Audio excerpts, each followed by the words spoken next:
Je vous remercie. C'est peut-être le discours le plus important de ma vie. Je veux faire le point sur nos actions en cours, visant à démasquer les multiples fraudes et irrégularités commises lors des élections ridiculement longues du 3 novembre. Nous avions l'habitude de vivre ce que l'on appelait le jour des élections. Actuellement, nous avons des jours, des semaines et des mois d'élections. Et beaucoup de mauvaises surprises se sont produites pendant cette période ridicule, surtout lorsqu'il ne faut presque rien prouver, pour exercer notre plus grand privilège, le droit de vote.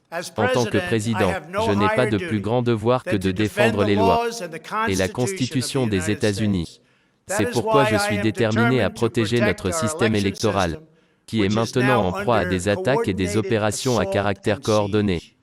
Depuis des mois, avant l'élection présidentielle, nous avons été avertis qu'il ne fallait pas déclarer une victoire prématurée. À plusieurs reprises, nous avons été informés qu'il faudrait des semaines, voire des mois, pour connaître le vainqueur, pour compter les bulletins de vote par correspondance, et pour vérifier les résultats. Mon adversaire s'est vu dire de se tenir à l'écart des élections, de ne pas faire campagne. Nous n'avons pas besoin de vous, nous avons ce qu'il faut. Cette élection est déjà conclue. En fait, ils faisaient comme s'ils savaient déjà quel serait le résultat. Ils l'avaient prédit, et peut-être l'ont-ils fait, ce qui est très malheureux pour notre pays. Tout cela était très surprenant. Dans les jours qui ont suivi les élections, nous avons assisté à un véritable coup monté pour désigner le vainqueur, alors même que de nombreux États clés étaient encore en phase de comptage. Le déroulement du processus constitutionnel doit pouvoir se poursuivre. Nous allons défendre la sincérité du vote, en veillant à ce que chaque bulletin de vote régulier soit compté, et qu'aucun bulletin de vote irrégulier ne soit compté. Il ne s'agit pas seulement d'honorer les votes des 74 millions d'Américains qui ont voté pour moi. Il s'agit de faire en sorte que les Américains puissent avoir confiance dans cette élection et dans toutes les autres à venir.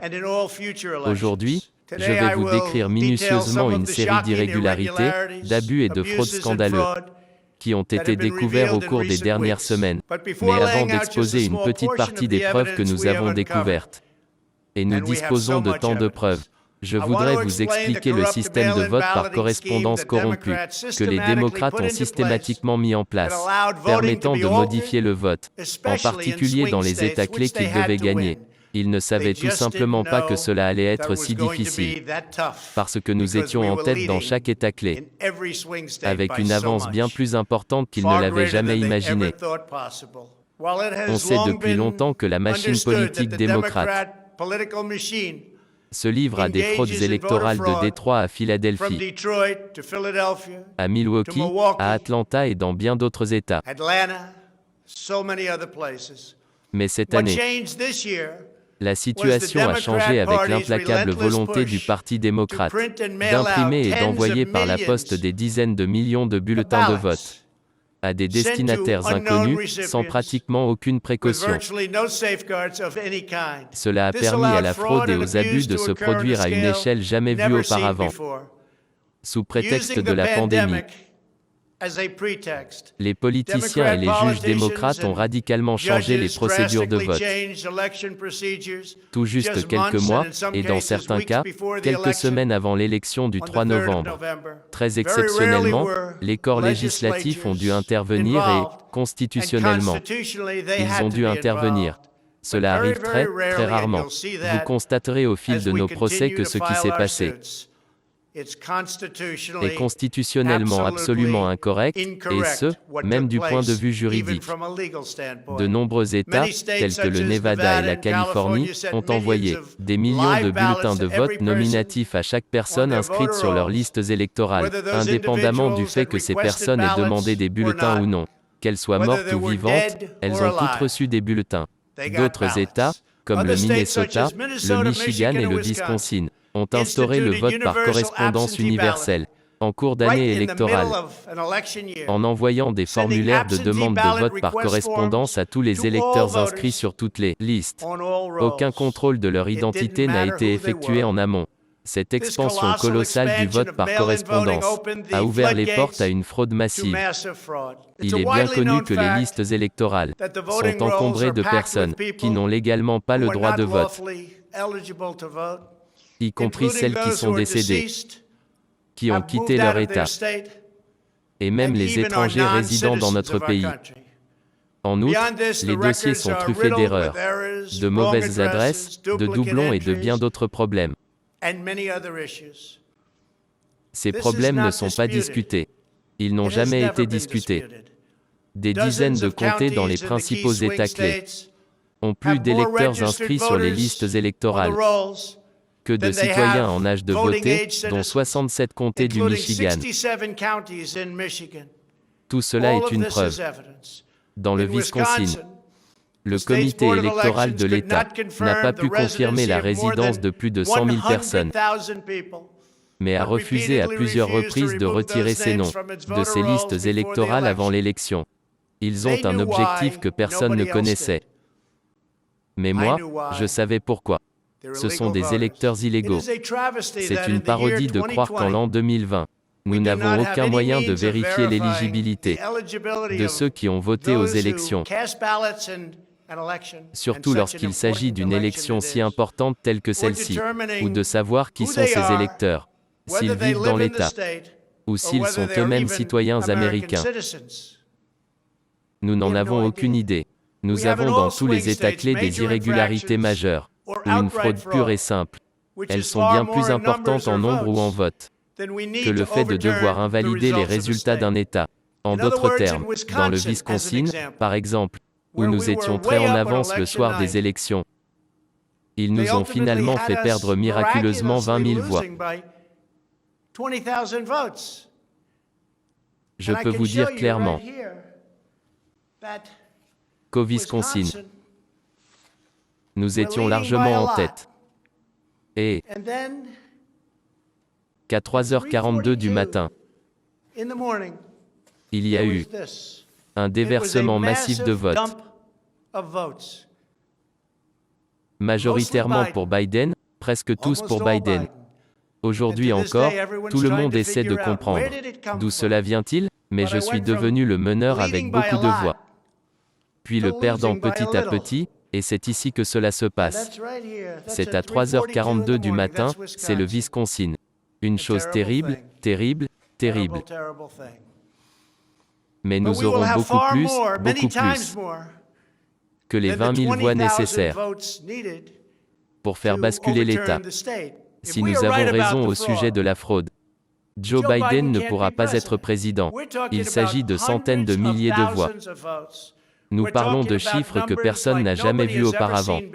À titre d'exemple, dans certains États, il nous manque, disons, 7 000 votes. Mais nous trouverons plus tard 20 000, 50 000, 100 000, 200 000.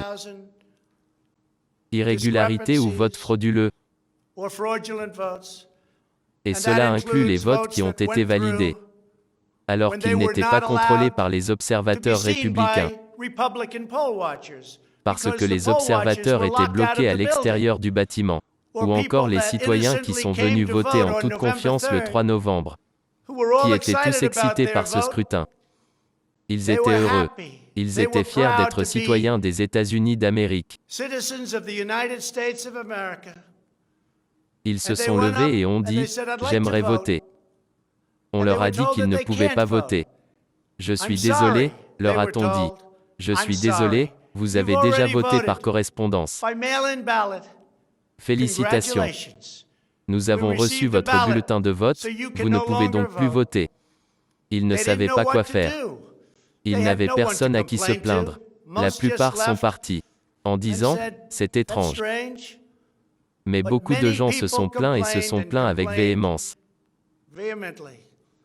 Et dans beaucoup de cas, ils ont rempli un bulletin provisoire qui n'a presque jamais été exploité. Mais dans presque tous les cas, il s'agissait d'un vote pour Trump. En d'autres termes, ils sont allés voter et on leur a dit qu'ils avaient voté mais ils n'avaient pas voté. Ils sont partis et ils avaient un sentiment horrible. Et ils ont perdu le respect de notre système. Cela s'est produit des dizaines de milliers de fois dans tout le pays. Les démocrates étaient désespérés au plus haut point. Ils remplissaient des bulletins de vote sans même savoir si ces personnes allaient se présenter. Quand ils se présentaient, on leur disait « Désolé, vous avez déjà voté ». Pour couronner le tout, nous sommes en présence d'une entreprise très suspecte. Elle s'appelle Dominion. En actionnant un commutateur ou en changeant une puce, on peut appuyer sur un bouton pour Trump. Et le vote va à Biden. Quel genre de système est-ce donc? Nous devons passer au papier. Cela prend peut-être plus de temps. Mais le seul système sûr est le papier. Et non pas ces systèmes que personne ne comprend, y compris, dans de nombreux cas, les personnes qui les exploitent. Bien que, malheureusement, je pense que certaines personnes les connaissent bien trop. Dans un comté du Michigan, par exemple, qui utilisait les systèmes Dominion, ils ont constaté que près de 6000 votes avaient été transférés par erreur de Trump à Biden. Et ce n'est que la partie visible de l'iceberg. C'est ce que nous avons découvert. Combien n'en avons-nous pas saisi? Y a-t-il des centaines d'autres exemples dans tout le pays? Y a-t-il des milliers d'autres exemples? Nous avons juste eu de la chance et ils ont dit que c'était un incident. Mais nous avons trouvé de nombreux problèmes ce soir-là. Sans surprise, 96% des dons politiques de la société ont été versés aux démocrates. Franchement, quand on regarde qui dirige l'entreprise, qui est responsable, qui la détient, ce que nous ne savons pas, c'est où les votes sont comptés. Nous pensons qu'ils sont comptés dans des pays étrangers, et non aux États-Unis. Dominion est un désastre.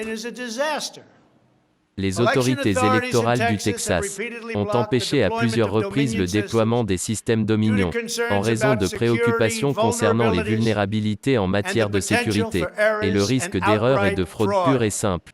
Chaque district qui utilise les systèmes Dominion doit être soigneusement surveillé et faire l'objet d'une enquête approfondie. Mais pas seulement en prévision de l'avenir. En ce moment, nous sommes préoccupés par le présent, et par ce qui s'est passé lors d'une élection que nous avons remportée sans conteste. Sous ma direction, les républicains ont remporté presque tous les sièges des États américains, ce qui n'était pas censé se produire.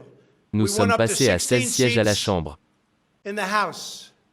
Les chiffres sont encore en cours de calcul, car il y a 9 sièges non désignés. Ils ne le comprennent pas. 2 semaines plus tard, c'est toujours à l'étude. Parce que c'est un désordre. Les républicains étaient censés perdre de nombreux sièges, et au lieu de cela, ils ont gagné ces sièges à la Chambre. Et une élection très importante qui se prépare déterminera si, oui ou non, nous conservons le Sénat. David Perdue et Kelly Loeffler sont 2 personnes extraordinaires. Malheureusement, en Géorgie, ils utilisent le même système Dominion horrible.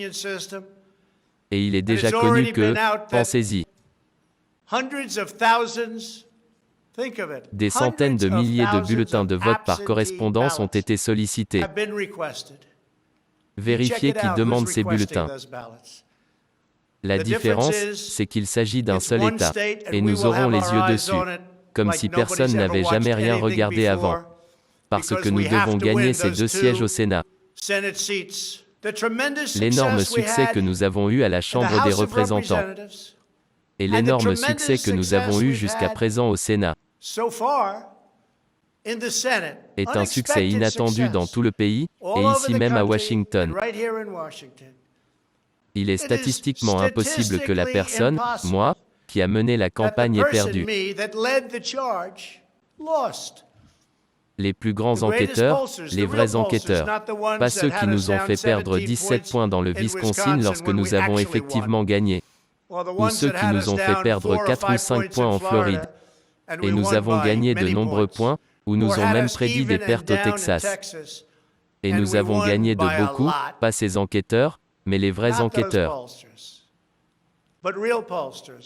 Les personnes interrogées qui sont justes et honnêtes ont dit: nous ne pouvons pas comprendre une chose pareille. Cela n'est jamais arrivé auparavant. Vous avez mené le pays à la victoire. Et vous êtes le seul à avoir perdu. Ce n'est pas possible. Le président de la Chambre d'un certain État a dit: Monsieur, je m'attendais à perdre mon siège, et au lieu de cela, grâce à vous, Et grâce à cette incroyable accusation, et de tous ces rassemblements, nous avons eu une énorme victoire, et tout le monde le sait. Vous êtes beaucoup plus populaire que moi, monsieur. Sauf que j'ai obtenu beaucoup plus de voix que vous. Et il est impossible que cela se soit produit. Il y a quelque chose qui ne va pas. Je vais vous dire ce qui ne va pas, la fraude électorale. Voici un exemple. C'est le Michigan, à 6h31 du matin. Un dépouillement de 149 772 votes.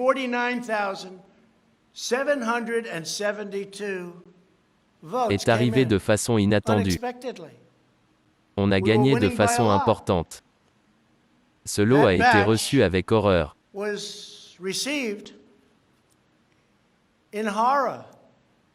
Personne ne sait rien à ce sujet. Au fait, il y a tout de même votre signature. C'est un exemple parmi tant d'autres. Voici ce qui est normal, et tout d'un coup, regardez ça. C'est normal, normal. Regardez même ici, normal. Et puis boum, tout d'un coup. Je passe de la victoire écrasante à la perte d'une course serrée. C'est corrompu. Détroit est corrompu. J'ai beaucoup d'amis à Détroit. Ils le savent, mais Détroit est totalement corrompu. Regardez ça, regardez ça. C'est à 6h31 du matin, c'est arrivé à l'improviste. Dans le récent recomptage en Géorgie, qui ne veut rien dire parce qu'ils ne veulent pas vérifier les signatures. Et si vous ne vérifiez pas les signatures en Géorgie, cela ne marche pas, mais nous avons un secrétaire d'État et un gouverneur qui ont compliqué la vérification des signatures. Pourquoi? Vous devrez leur poser la question. Mais sans comparaison de signature, ni vérification, cela n'a pas de sens. Ils ont trouvé des milliers et des milliers de votes qui étaient détraqués, tous contre moi. C'était lors d'un recomptage dont je pensais qu'il ne valait même pas la peine. Ils ont trouvé des milliers de votes, et ce recomptage n'a pas eu de sens. Ce qui compte, c'est ce qui se passe maintenant, parce qu'en raison de la proximité, ils ont dû, en vertu de la loi, procéder à un nouveau recomptage. Mais le recomptage doit être un recomptage où l'on vérifie les signatures. Sinon, ils ne font que vérifier la même chose malhonnête. Cela n'aura pas de sens. Dans ce cas, les signatures sur les enveloppes sont la seule chose qui compte. Nous comparons la signature sur l'enveloppe aux signatures des élections passées, et nous constaterons que plusieurs milliers de personnes ont signé ces bulletins de vote illégalement. Les démocrates ont manipulé cette élection dès le début. Ils ont invoqué la pandémie, parfois appelée le virus de la Chine, dont l'origine est un prétexte pour expédier des dizaines de millions de bulletins de vote, ce qui a finalement conduit à une grande partie de la fraude. Une fraude que le monde entier observe. Et il se trouve que la Chine est le pays le plus heureux en ce moment. De nombreuses personnes ont reçu 2, 3 et 4 bulletins de vote. Ils ont été envoyés par milliers aux personnes décédées. En fait, les personnes décédées, et nous avons de nombreux exemples, ont rempli des bulletins de vote, ont fait des demandes, puis ont voté. Ce qui est encore pire, les personnes décédées sont passées par un circuit. Certaines sont mortes depuis 25 ans. Des millions de votes ont été exprimés illégalement dans les seuls États clés. Et si c'est le cas, les résultats des différents États clés doivent être annulés, et ce immédiatement. Certains disent que c'est trop exagéré, que c'est trop sévère. Cela signifie-t-il que nous avons un antécédent et que nous venons d'élire un président avec des votes frauduleux? Non, cela signifie qu'il faut annuler l'élection. Et tout le monde le sait sans chercher à aller plus loin. Et ils ont vu les preuves, mais ils ne veulent pas parler du désastre que cette élection a été, une catastrophe totale. Mais nous allons le prouver. Et j'espère que les tribunaux en particulier, la Cour suprême des États-Unis le verront. Et respectueusement, j'espère qu'ils feront ce qui est juste pour notre pays. Parce que notre pays ne peut pas vivre avec ce genre d'élection. Nous pourrions dire, passons à la prochaine, mais non. Nous devons aussi regarder notre passé. Nous ne pouvons pas laisser cela se produire. Vous aurez peut-être un vote de rattrapage, mais je ne pense pas que ce soit approprié. Quand ces votes sont corrompus, quand ils sont irréguliers, quand ils sont pris, ils sont annulés, et je gagne très facilement. Dans tous les États, je gagne très facilement, les États clés, tout comme je les ai gagnés à 22 heures, le soir de l'élection.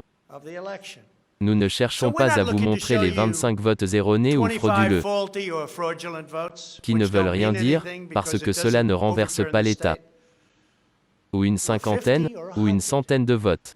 Nous vous montrons des centaines de milliers de votes. C'est bien plus que ce dont nous avons besoin.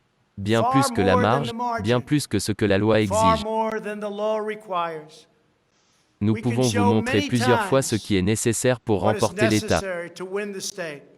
Les médias le savent, mais ils ne souhaitent pas le rapporter. En fait, ils refusent catégoriquement de le couvrir, car ils savent ce qui se passera s'ils le font. Même ce que je dis maintenant sera rabaissé et dénigré. Mais ce n'est pas grave. Je continue d'avancer, parce que je représente 74 millions de personnes.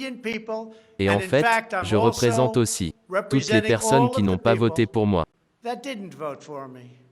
L'escroquerie au vote par correspondance est la dernière partie de leur effort de 4 ans pour renverser les résultats des élections de 2016, et c'est comme si on vivait en enfer. Nos adversaires ont prouvé à maintes reprises qu'ils sont prêts à dire et à faire n'importe quoi pour revenir au pouvoir.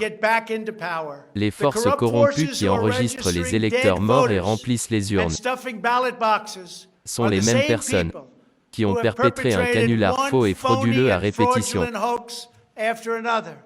Cela fait maintenant 4 ans que vous regardez ça. Ces intérêts bien ancrés s'opposent à notre démarche. Car nous faisons passer l'Amérique en premier. Ils ne font pas passer l'Amérique en premier, et nous vous rendons le pouvoir à vous, le peuple américain. Ils ne veulent pas l'Amérique d'abord. Ils ne veulent le pouvoir que pour eux-mêmes. Ils veulent gagner de l'argent. C'est pourquoi ils ne veulent pas de moi comme président. On a enquêté sur moi peu après que j'ai annoncé que je me présentais à la présidence. Lorsque je suis immédiatement devenu le numéro 1 dans les sondages primaires des républicains. Les enquêtes n'ont jamais cessé. Elles ont duré 4 ans, et je les ai toutes gagnées, je les ai toutes battues. La Russie, le canular de mise en accusation, et bien d'autres choses encore. Robert Mueller a dépensé 48 millions de dollars de l'argent des contribuables pour enquêter sur moi pendant 2 ans et demi, a délivré plus de 2800 citations à comparaître, a exécuté près de 500 mandats de perquisition, a émis 230 ordres de communication et a mené 500 entretiens avec des témoins, tous cherchant à me faire chuter. Finalement, il n'y a eu aucune collaboration, aucune. Le sénateur Marco Rubio, le chef de la commission sénatoriale du renseignement, a déclaré: « La commission n'a trouvé aucune preuve que le candidat de l'époque, Donald Trump, ou sa campagne, ait été de connivence avec le gouvernement russe. » Et je remercie le sénateur Rubio pour cette déclaration. Maintenant, j'entends dire que ces mêmes personnes qui n'ont pas réussi à m'avoir à Washington, ont envoyé toutes les informations à New York, pour qu'elles puissent essayer de me chercher là. Tout cela a été répété, encore et encore. Pour 48 millions de dollars, vous passez par les déclarations d'impôts, vous passez partout. La procureure générale de New York, qui a récemment fait campagne, sans me connaître, a déclaré: « Nous allons nous joindre aux forces de l'ordre et aux autres procureurs généraux de ce pays pour démettre ce président de ses fonctions. Je ne l'ai jamais rencontré. Il est important que tout le monde comprenne, a-t-elle dit, que les jours de Donald Trump touchent à leur fin. Et tout ce qui a été fait, c'est une grande enquête. À Washington et à New York et dans tout autre endroit où ils peuvent enquêter parce que c'est ce qu'ils veulent faire. Ils ne veulent pas me faire tomber, mais nous faire tomber. Alors nous ne pourrons jamais les laisser faire. Tout a été examiné. Un de mes amis, qui est très intelligent, m'a dit: « Tu as probablement vu plus que n'importe qui d'autre. On a probablement enquêté sur toi plus que sur n'importe qui d'autre, et le fait que tu en sortes avec un excellent bilan de santé fait de toi probablement la personne la plus propre de ce pays. Certaines personnes de cette administration, mais heureusement pas toutes, ont été battues et dénigrées. Ils ont simplement disparu. Personne ne sait ce qui leur est arrivé. Pourquoi ne sont-ils pas actifs ? Pourquoi ne sont-ils pas impliqués ? Il y a tant de choses à faire. La corruption est si répandue. Ils n'en pouvaient plus. Ils ont été menacés de destitution par les démocrates. Et des choses horribles ont été dites à leur sujet. Et ce sont des gens bien. Même récemment, la chef de la GSA a été poursuivie et harcelée comme elle l'a déclaré, comme elle ne l'a jamais été auparavant. Qu'est-ce que je peux dire ?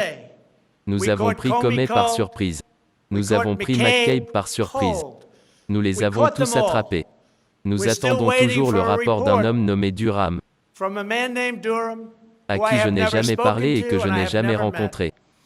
Ils peuvent s'en prendre à moi avant les élections autant qu'ils le veulent.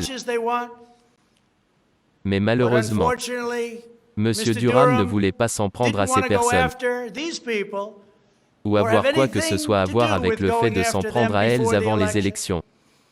Alors qui sait s'il va même faire un rapport. Mais si vous regardez les mensonges, les flics et les agissements illégaux de tant de personnes, et leur désir de faire du mal au président des États-Unis, quelque chose devrait se produire. La chose la plus difficile que j'ai à faire est d'expliquer pourquoi il ne se passe rien avec toutes ces personnes qui ont été prises en train d'espionner ma campagne. Cela ne s'est jamais produit auparavant, et cela ne devrait plus jamais arriver à un président des États-Unis. Tout ce que vous avez à faire, c'est de regarder les auditions et de voir par vous-même. Les preuves sont accablantes. La fraude que nous avons recueillie ces dernières semaines est écrasante. Elle est liée à notre élection. Tout le monde dit « Oh, les preuves sont accablantes » quand ils parviennent à les voir. Mais il est vraiment trop tard pour changer le cours d'une élection. Il est trop tard pour changer le résultat. En fait, il reste encore beaucoup de temps pour certifier le véritable vainqueur de l'élection. Et c'est ce pourquoi nous nous battons. Mais peu importe le moment où cela se produit, quand ils voient des fraudes, quand ils voient des faux votes, et quand ces votes sont bien plus nombreux que nécessaire,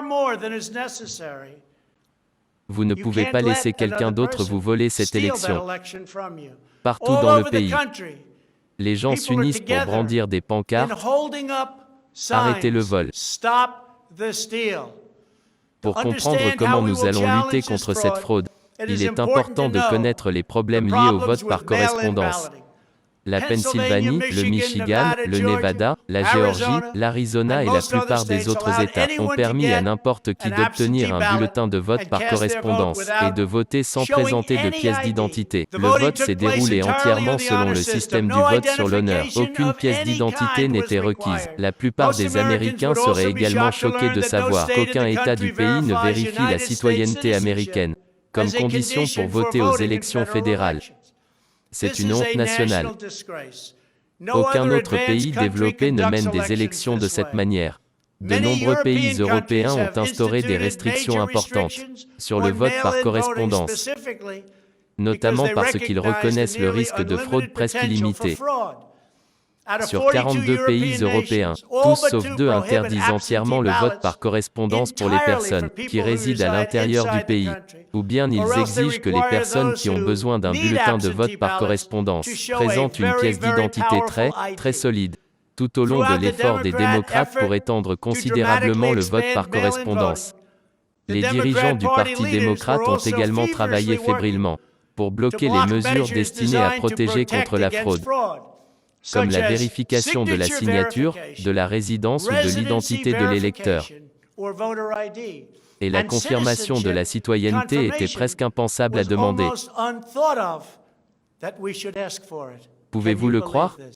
Ce ne sont pas des agissements de personnes qui veulent des élections équitables, ce sont les agissements de personnes qui veulent voler les élections, qui sont prêtes à créer de la fraude.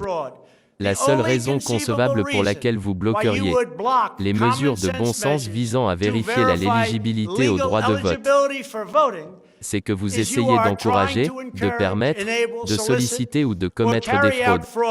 Il est important que les Américains comprennent que ces modifications destructrices de nos lois électorales n'étaient pas une réponse nécessaire à la pandémie. La pandémie a simplement donné aux démocrates une excuse pour faire ce qu'ils essaient de faire depuis de très nombreuses années.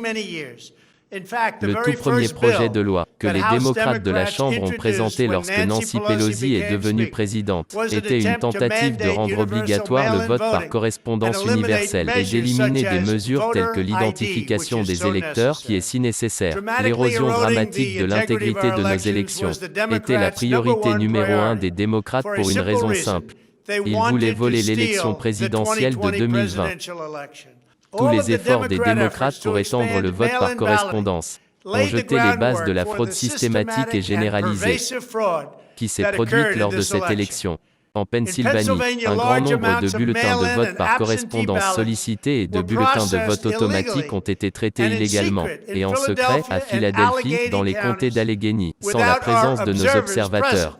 Ils n'ont pas été autorisés à être présents. En fait, ils n'étaient même pas autorisés à entrer dans la même pièce. Ils ont été jetés hors du bâtiment, et ils ont regardé de l'extérieur. Mais ils n'avaient aucun moyen de voir, car il n'y avait pas de fenêtres, et les fenêtres qui se trouvaient là étaient recouvertes. Les démocrates se sont même tournés vers la Cour suprême de Pennsylvanie pour bloquer l'accès des observateurs.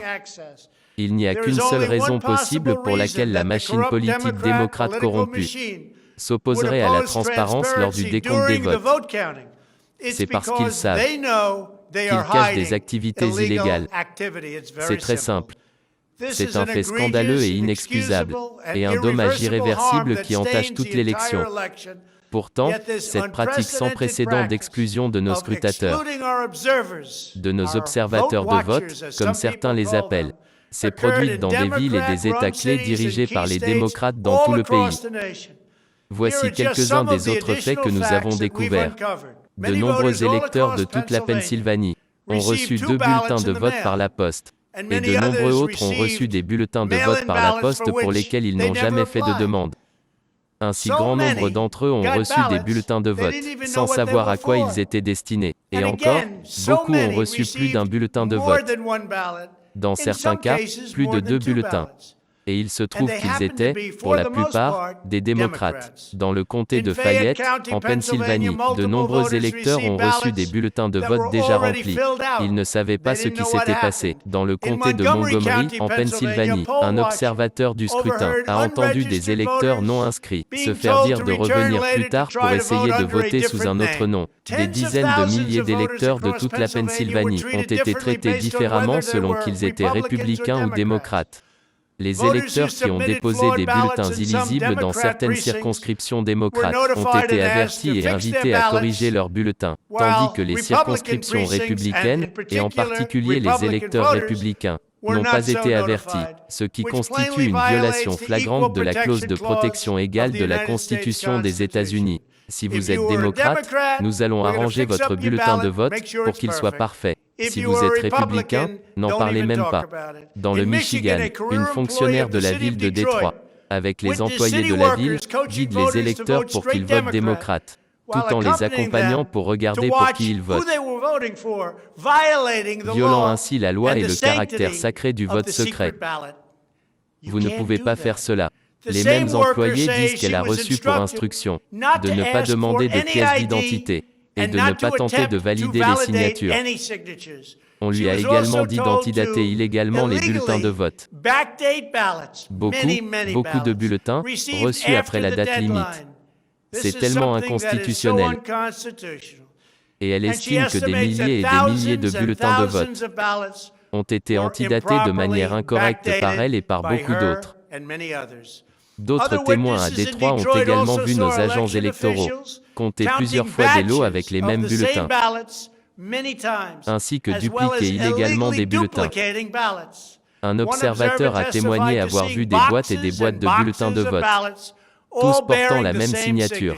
Un autre observateur à Détroit a témoigné sous serment avoir vu d'innombrables bulletins valides, qui n'appartenaient pas à des électeurs dûment enregistrés, puis avoir vu des travailleurs électoraux du comté de Wayne entrer de fausses dates de naissance dans le système, afin de les comptabiliser illégalement. Des témoins scientifiques ont porté une déclaration sous serment. En d'autres termes, ils vont en prison s'ils mentent, attestant qu'après que les agents électoraux aient annoncé que les derniers votes par correspondance avaient été reçus, un lot de dizaines de milliers de bulletins de vote est arrivé, beaucoup sans enveloppe, tous votant pour les démocrates. Un nombre record d'électeurs ont été classés comme électeurs indéfiniment confinés, un statut réservé aux personnes gravement handicapées, ainsi qu'aux personnes âgées qui leur permet de voter sans présenter de pièce d'identité. L'année dernière, environ 70 000 personnes ont revendiqué ce statut dans tout l'État. Cette année, le nombre d'électeurs a miraculeusement atteint près de 250 000, après que les fonctionnaires électoraux de Milwaukee et du comté de Dane, deux des endroits où la corruption politique est la plus répandue dans notre pays, aient exhorté les citoyens à s'inscrire de façon irrégulière sous ce statut. Et ils se sont inscrits à des niveaux qui ne peuvent pas exister. Dans le Wisconsin, il y a environ 70 000 bulletins de vote par correspondance qui n'ont pas fait l'objet de demandes d'éligibilité comme l'exige la loi. En Géorgie, 9 observateurs ont témoigné avoir vu d'innombrables bulletins de vote irréguliers, sans les plis ou les marques typiques, indiquant donc que les bulletins n'étaient pas arrivés dans les enveloppes comme prévu. Un observateur du comté de Fulton a estimé qu'environ 98% du grand nombre de bulletins exceptionnellement intacts, dont il a été témoin, étaient destinés à Biden, un nombre très inhabituel. En outre, des milliers de bulletins non comptés ont été découverts dans les comtés de Floyd, Fayette et Walton, quelques semaines après l'élection, et ces bulletins provenaient pour la plupart d'électeurs de Trump. Ils n'ont pas été comptabilisés. Ils provenaient d'électeurs de Trump. À Détroit, tout le monde a vu l'énorme conflit et la façon horrible dont les deux solliciteurs républicains ont été traités de façon si horrible, parce qu'ils ne voulaient pas voter, quand ils ont vu que 71% des circonscriptions n'étaient pas équilibrées. De plus, il y a eu plus de votes que d'électeurs. Pensez à cela, vous avez eu plus de votes que d'électeurs. C'est facile à calculer. Et c'est par milliers. En Arizona, les électeurs qui ont voté en personne et dont les votes ont produit des messages d'erreur dans les tabulatrices ont été priés d'appuyer sur un bouton qui a fait que leurs votes n'ont pas été comptés. Toujours en Arizona, le procureur général a annoncé que des bulletins de vote par correspondance avaient été volés dans des boîtes aux lettres et cachés sous une grosse pierre, dans le comté de Clark, dans le Nevada, où résident la plupart des électeurs de l'État. Les normes relatives à la vérification de la signature à l'aide de la machine de vérification ont été délibérément abaissées, afin de permettre le décompte d'un grand nombre de bulletins de vote qui, autrement, n'auraient jamais été acceptés. Cette machine a été réglée au niveau le plus bas, selon un rapport, afin de tester le processus. 9 électeurs du comté de Clark ont voté, avec des signatures volontairement incorrectes, et 8 des 9 bulletins ont été acceptés et comptés. Ils ont dit que vous pouviez signer votre nom en tant que le Père Noël, et qu'il passait. La semaine dernière, la commission du comté de Clark a rejeté les résultats d'une élection locale, après que le greffier ait déclaré avoir trouvé, je cite, « des divergences que nous ne pouvons pas expliquer ». Toujours dans le Nevada, certains électeurs ont participé à un tirage au sort pour gagner plus d'une douzaine de cartes cadeaux d'une valeur de $250, s'ils pouvaient prouver qu'ils avaient voté. Ceci a eu lieu dans les réserves indiennes. L'une des indications les plus significatives d'une fraude généralisée est le taux de rejet extraordinairement bas des bulletins de vote par correspondance dans de nombreux États clés. Ce sont les États que je devais gagner. Dans les États clés, le nombre de bulletins rejetés a été considérablement plus faible que ce à quoi on aurait pu s'attendre sur la base de l'expérience antérieure. Cela veut dire des années et des années de vote. En Géorgie, à peine 0,2%, c'est-à-dire nettement moins de 1%, des bulletins de vote par correspondance ont été rejetés. En d'autres termes, presque aucun bulletin n'a été rejeté. Ils ont tout pris. Rien n'a été rejeté, pratiquement, contre 6,4% en 2016. Certains pensent que 6,4 était un chiffre bas. Pensez-y, presque aucun n'a été rejeté. Lors des élections précédentes, 6,4% ont été rejetés. Nous avons constaté des baisses similaires en Pennsylvanie, au Nevada et au Michigan. Les bulletins de vote n'ont pas été rejetés, surtout s'ils se trouvent dans des zones démocrates. Ces irrégularités sont inexplicables, à moins d'un effort délibéré, pour accepter des bulletins inéligibles ou des bulletins frauduleux. En Pennsylvanie, le secrétaire d'État et la Cour suprême de l'État ont en substance aboli les exigences de vérification des signatures, quelques semaines avant l'élection, en violation de la loi de l'État. Vous n'avez pas le droit de faire cela. Elle doit être approuvée par le corps législatif. Un juge ne peut pas le faire. Un État ne peut pas le faire. Un fonctionnaire ne peut pas le faire. Le seul qui puisse le faire, c'est le pouvoir législatif. La raison en est claire. Ils ne vérifiaient pas les signatures, car ils savent que les bulletins n'ont pas été remplis par les électeurs au nom desquels ils ont été déposés. Les gens les ont remplis sans que cela n'ait de rapport avec les noms inscrits sur le bulletin de vote. Un simple recomptage des bulletins dans ces circonstances ne fait qu'aggraver la fraude. La seule façon de déterminer s'il y a eu un vote honnête est de procéder à un examen complet des enveloppes dans les États concernés. Vous constaterez que beaucoup d'entre elles, des dizaines de milliers, portent des signatures frauduleuses. Un audit criminalistique complet est nécessaire pour s'assurer que seuls les bulletins de vote légaux provenant d'électeurs légalement inscrits et ayant été correctement déposés sont inclus dans le décompte final. Cette élection est marquée par une grande fraude électorale, une fraude qui n'a jamais été vue de cette manière auparavant. Il s'agit d'observateurs qui n'ont pas été autorisés à regarder les élections. C'est tellement illégal. Il s'agit de bulletins de vote qui se sont déversés. Et personne ne savait d'où ils venaient, à part quelques personnes. Ils ont été comptés. Et ils n'étaient pas pour moi. Il est question d'une nette avance le soir des élections. D'une avance considérable. D'une avance où l'on me félicitait. Pour une victoire facile et décisive. Tout d'un coup, le matin ou quelques jours plus tard, cette avance s'est rapidement évaporée. Il s'agit d'un nombre de bulletins de vote qui ont été envoyés, sans que personne ne sache d'où ils venaient. Il s'agit de machines qui étaient défectueuses, de machines qui ont été arrêtées à certains moments de la soirée, pour redémarrer miraculeusement avec plus de votes. Il était question de beaucoup d'autres choses, mais surtout, de fraude. Cette élection a été truquée. Tout le monde le sait. Cela ne me dérange pas si je perds une élection. Mais je veux perdre une élection juste et équitable. Ce que je ne veux pas faire, c'est la laisser être volée au peuple américain. C'est pour cela que nous nous battons. Nous n'avons pas d'autre choix que de faire cela. Nous en avons déjà la preuve, nous avons déjà la démonstration, et elle est très claire. De nombreuses personnes dans les médias, et même des juges ont jusqu'à présent refusé de l'accepter. Ils savent que c'est vrai. Ils savent que c'est vrai. Ils savent qui a gagné l'élection. Mais ils refusent de dire « Vous avez raison ». Notre pays a besoin que quelqu'un dise « Vous avez raison ». En conclusion, je suis prêt à accepter tout résultat d'élection honnête. Et j'espère que Joe Biden l'est aussi.